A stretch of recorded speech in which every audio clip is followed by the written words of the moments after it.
My name is B-Walk and welcome back to Cop Your Coin, where I show you how to cop your coin in the fastest growing market in world history. Today I want to start this video off thanking my subscribers. I just recently reached a milestone of 100 subscribers. I think I have a little more than that right now. I appreciate the support, the love, the feedback, and look forward to 100 more subscribers and continue to grow this channel and continue to follow my passion, which is investing specifically in cryptocurrency. And want to go ahead and give a shout out to you guys, and let's keep going. Let's keep building.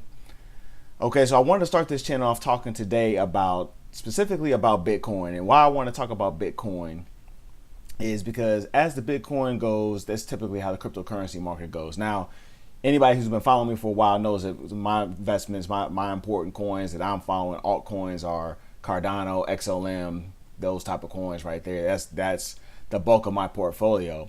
However, I do think that Bitcoin is important in that right now it is the leader. It is the brand name recognition in cryptocurrency. And as such, that is the typical what drives the market. If you are familiar with the stocks, people refer to the Dow Jones and S&P 500. That's Bitcoin right now. They are the market leader. They are the one that the headlines are always flashing about. But as Bitcoin goes, so does the cryptocurrency market. And so I wanted to talk to you specifically about that in an article and see where we can go with that. But as always, I'm going to ask you to do three things, fam. I'm going to ask you to hit that subscribe button. I'm going to ask you to hit that like button. And finally ask you to hit that alert button so that you know when fresh content is coming out from Cop Your Coin. So let's jump right into it. Okay, so this is the article. It's on Seeking Alpha.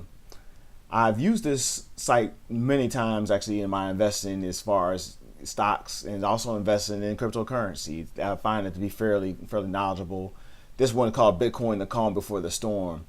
And although it's a 15 to 19 minute read, certainly I'll put the URL in there. I'm not going to take 15, 19 minutes to go through this. But I want to kind of just highlight a couple of points. What the author points to is how Bitcoin has been fairly stable, as you can see in this chart right here. It's been stable, and I'll pull up one. As you can see, this is the chart that I put together here. It's got a trend line here, and I got the blue line here that actually is going to act as resistance. It's a line that's coming down. This is the 200 period moving average. This is a daily chart. So as you can see, Bitcoin has kind of been bouncing through here the last month or so, and the article refers to the fact that Bitcoin gets fairly stable when it gets towards the end of a bear market. And I've noticed that with even some other equities as well, other investment tools, or other investment products. So that's not surprising. And it says, so it suspects, the article's supposition is that they suspect that we probably are coming close to the end of the bear market here. And 2018 has probably been fairly much so bearish, you could say. And I would agree with that. But I think that you have right here an opportunity that's technically sound, that looks like it's going to be moving fairly higher. As we go back to the article, it says right here, traded in a narrow range around 6,000 to 6,800. Excuse me, 6,000 to 6,800. There does not appear to be much newsworthy of moving prices right now, so Bitcoin remains extremely calm for now. Nevertheless, despite the tame atmosphere surrounding Bitcoin for the time being, this is predominantly like just the calm before the storm, a storm that is likely to lift Bitcoin prices substantially higher over the next several years. And he goes down to kind of say what he thinks might happen. Bitcoin at 250,000 in 4 years. Certainly that's a possibility. I think that's a little bit on the high side personally. I suspect that the altcoin market would probably multiply faster than that. So for those of you that are holders of Cardano, holders of XLM, Cardano I think trading right now at 7 cents, and XLM about 26 cents. Those could certainly go multiples of 8,000%, 1,000%. I could easily see that happening. And I think if Bitcoin does even half of this, they're gonna do that. If I think Bitcoin went to 50,000, Cardano will be at $38 personally. But as you can see, he goes down here, he talks about the billionaire investor Tim Draper recently reiterated his 250,000 price target. Sounds very bullish. And even talks about fund stress Tom Lee, and he says 25,000 by the end of this year. I don't suspect that might happen. I do think we're going to go on a bull run. What I found particularly interesting is when he talked about Jamie Dimon does not care much for Bitcoin. Now, For those of you who follow the regular markets, you know that Jamie Dimon is the CEO of JP Morgan Chase. And so the thing about Bitcoin is that it completely conflicts with my idea of doing business. And that's right, because he sat there and said that he thought it was false, that it wasn't real, is a sham, things of that nature. And then he came back and said, I never changed what I said. I just regret having said it. I didn't want to be the spokesman against Bitcoin. I don't really give a what the point.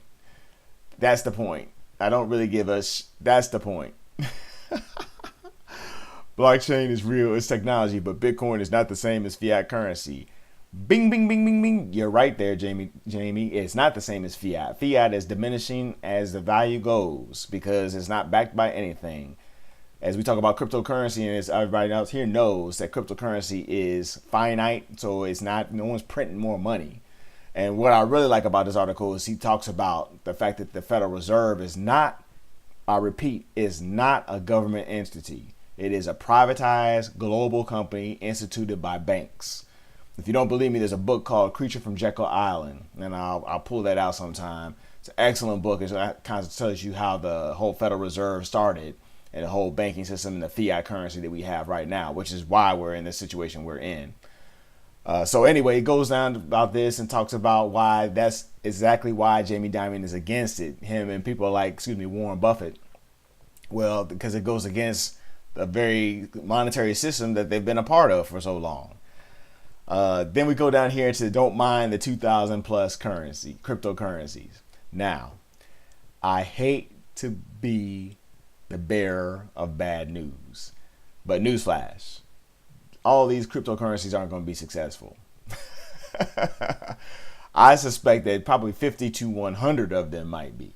So the vast majority are not going to be successful. Similar to like when similar to like when the internet started back in the early 1990s, there was a lot of companies that came out and said, we're a web company, we're online, we're doing this, but it didn't fit their business model, and they since fell by the wayside. There was a few, obviously, you see there's some winners now, Amazon, Google, Yahoo. You see there's companies that have continued to do well, to thrive. But everyone doesn't do well. There's pets.com that went out of business, and there's some other ones like that. So similar, the same thing is going to be the case. I personally think that XRP is going to be a survivor. I think Cardano is going to be a survivor. I think XLM is going to be a survivor.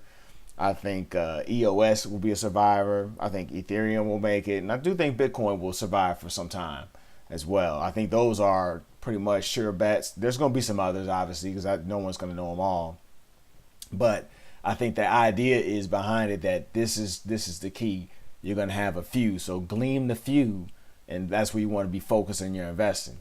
So to talk about here, still waiting on the true Bitcoin ETF. So you know that the SEC has been looking to set up a Bitcoin ETF, but they continue to stall, as this guy says right here. So they keep on saying, well, you got to get this, you got to get that. But I think the point is that there is a true roadmap for the Bitcoin ETF. I think it's just a matter of when, not if.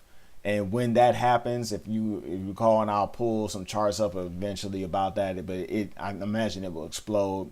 Same thing happened when gold ETFs came online. Gold took off, and silver ETFs. So the same thing happened there. Another point it brings up, institutions likely to move in soon. Contrary to what Jamie Dimon said, there's a lot of institutional interest. Goldman Sachs, Fidelity. There's a number of companies that are willing to get involved, that want to get involved, because there's money to be made. Clear point blank. There's money to be made. So here you go. Opportunities in digital asset space for investment companies are essentially limitless. And this is precisely why Goldman Sachs and others are starting to venture into the crypto space. I suspect and I expect that when the next Bitcoin bull market arrives, Wall Street will not be sitting it out this time. I agree with that statement. And that's why I think it's going to go even higher than when it went last time. So again, improving functionality. He lists out Zcash and Dash, but there's certainly other like we said, Cardano. I think Cardano has a better solution than Lightning Network. I think Lightning Network would help with Bitcoin, but I still think that Bitcoin is part of that first generational cryptocurrency, and as such kind of old guard.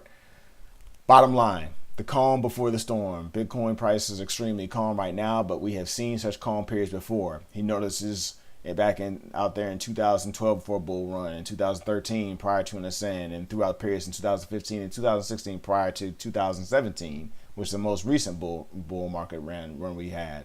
So he gives you some of the data points, and certainly feel free to look at this and kind of get an idea. The other thing he does, what I like is he gives a really balanced article. So here it says risks do exist, and that's great because that's true. You know, you got to see both sides of the coins. Anybody who's serious about trading, serious about investing, is going to look at both sides of the argument, not just their side. And detrimental government regulation talks about if the government started to say, well, you know, we're going to start banning Bitcoin. I think China tried to do that. And the U.S., EU, and Japan and South Korea, if they started doing the footsteps of China and say we're making Bitcoin and use and trading illegal. Now, I personally think that exit has passed simply because you have too many people interested in getting involved. I think you have the Winklevoss twins have already started up a U.S. exchange, the Gemini. I think we had, like I said, the Bitcoin ETFs. And certainly Japan and the Asia countries have been a market leader in cryptocurrency, and I consider that they will continue to do so. The other thing he talks about, continued functionality issues. That's true. The scalability. Where is it going to be able to be quicker? Is it going to be able to do transactions, process transactions quicker? I think Cardano answers that question. You know, simply by trying to become, as more people join, the faster and the more efficient the transactions become, which comes from a proof of stake model instead of proof of work, which again is old generation. And then continued security breaches and fraudulent activity. Okay, security breaches, that's one that certainly has been answered, where you have the currencies they have in the custody situation happening.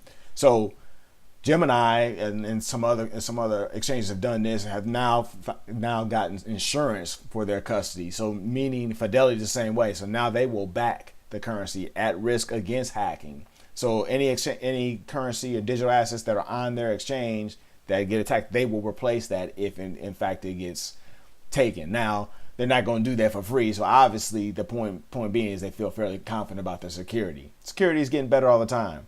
I still talk about doing a hardware wallet though. That's my number one. So I know I've said that before in other videos. If you're not doing that, you should be. 1,000,001 cryptocurrencies. Again, this just talks about the myriad of cryptocurrencies out there, and then lost interest among the masses, and Bitcoin's not for everyone. And yeah, that sounds good. But bottom line is, I think that this is a wave that's gonna lift all boats, lift all currencies, if you will. And specifically, since we're talking about Cardano, let me go to that real quick so you can take a look. I'll put this URL in the bottom as well. So Cardano right here, it says 88 is another gem to hold going into 2019. One of the things that make Cardano stand out is its capability to scale while maintaining decentralization. While it may sound cliche, Cardano's scalable, secure, and decentralized nature makes it one of the best blockchains for organizations to build on. Once Shelley is released and Cardano achieves full decentralization, its value as a platform blockchain will increase as well. This is one of the platforms where financial institutions and other major industries could build their applications on and place it on the path of exponential value growth. Cardano's potential as an investment was revealed in 2017. It blew past $1 while it was still early on its roadmap. Considering where it is today relative to last year, Cardano could be headed for some good times in the next bull run. I agree with that 100%. You know, it's currently at 7 cents. I know for sure it'll get back to where it was at $1. That's just a matter of time. But I think it's going to go well past that.